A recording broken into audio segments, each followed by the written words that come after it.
The main topic is, it's more or less just horror films I want to talk about. And since Halloween's tomorrow, these are some of my favorite go-to scary films of all time. Now, some of these technically aren't Halloween movies, but what is a Halloween movie? I mean, is it something, with witches in it, or something that just simply terrifies you? Because the most terrifying shit to me is this right here. Silence of the Lambs. Now, let me explain myself. You can have Freddy Krueger. You can have Michael Myers. You can have Leatherface. But you know what terrifies me more than any of those iconic characters? It's the character of Buffalo Bill. Imagine being trapped in some crazy guy's basement in his well, and he's planning to cut your skin off in 3 days. I'm sorry. Sorry, Freddy Krueger. That's way more terrifying to me. And with all that said, I have to do it. It puts the lotion in the basket. It puts the lotion in the basket. It puts the fucking lotion in the basket! Ah! Yeah, Silence of the Lambs is so amazing. I love every second of this movie. It's completely terrifying because this is based in reality. There are people out there like Buffalo Bill. My next door neighbor could be Buffalo Bill for all I know. I don't know, but just something about that's always like every time I'm outside in like a parking lot late at night and I see somebody walking by and they ask for help, I'm just like, that's Buffalo Bill. He's going to knock me out and put me in his van. Plus Anthony Hopkins in the movie as Hannibal Lecter is just, I know he's a villain. I know he murders people. I know that he's a complete psychotic, insane sociopath, but I still really like the guy. He has a lot of etiquette. The next one up, and this is, when it's Halloween time, you got to watch Nightmare on Elm Street. Now, the biggest question is, do you watch Nightmare on Elm Street 2? It has a lot of weird undertones, but I sort of like it. It has one of the coolest opening scenes in any of the Nightmare on Elm Street films. The school bus that goes into like that canyon and all the walls fall out under it. It's just a great opening scene. And then you have the character Jesse, he's confused to say the least. And then Dream Warriors. Now that's my go-to Nightmare on Elm Street flick. That's where they return to the glory and they got it perfectly right. I love Dream Warriors. And there's some great dream sequences in that movie that just blew me away as a kid. And they still wow me to this day.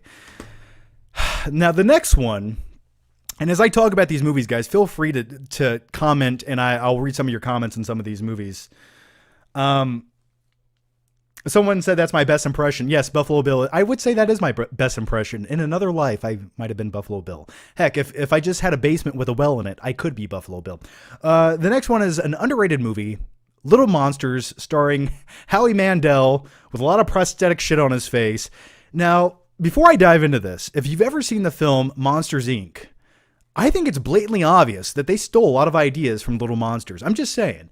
Now, Fred Savage in this film is like a kid I was always envious of. I always wanted to be Fred Savage when I was a kid. Like, something about him just seemed so cool ever since I watched him in The Wizard. But yeah, in this film, he's a kid that has a monster that lives under his bed. He pops out. He takes him down into like the monster universe of society.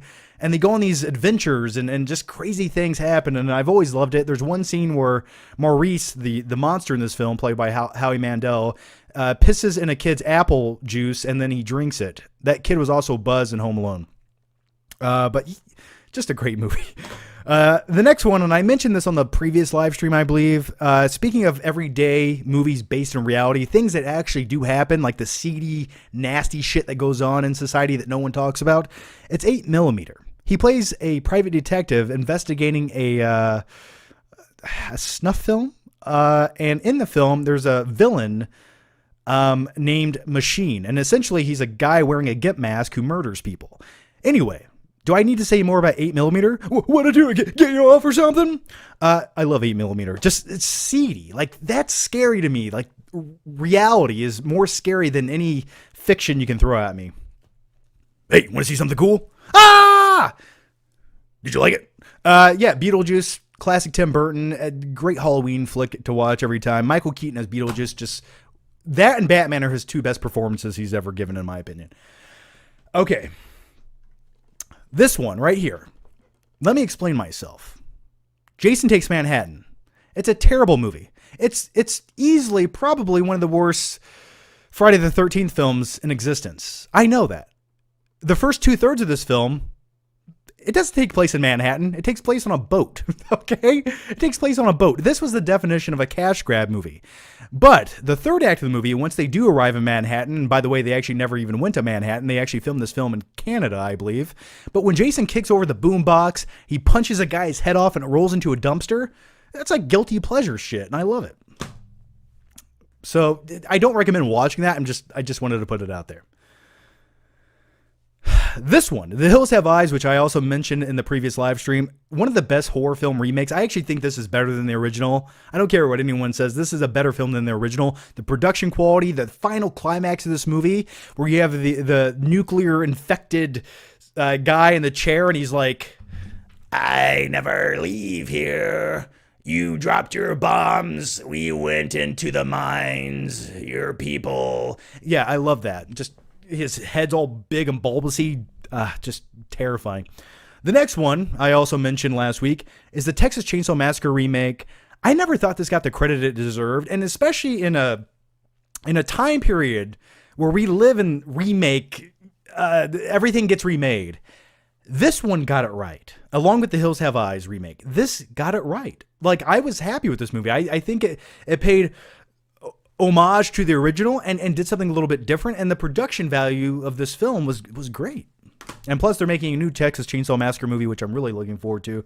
I love Leatherface. No, Over the Top is not in this lineup, though it could be.